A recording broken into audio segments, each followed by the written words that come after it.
Welcome back to our channel. Today we're diving into a new update on how to send a video with a text message in a WhatsApp group using the PC app. Let's get started. First, you need to open WhatsApp on your computer. If you haven't downloaded the app yet, make sure to do that first to enjoy this feature. Once you've launched WhatsApp, navigate to the group you want to send the video to. Simply click on the chat from the left-hand sidebar, and you'll be ready to go. Now, look for the attachment icon. It's usually represented by a paperclip symbol at the top of the chat window.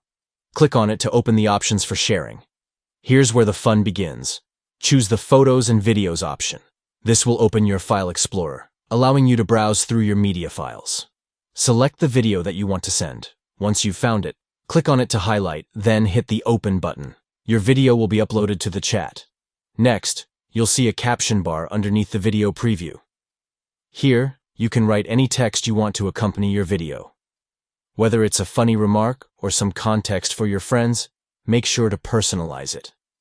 Finally, once you're happy with your message, just click on the Send button. Your video, along with your text message, will be shared with the group in just a moment. And that's it. Now you know how to easily send a video with a text message in a WhatsApp group using the PC app. If you found this tutorial helpful, don't forget to like and subscribe for more tips and tricks. Happy chatting!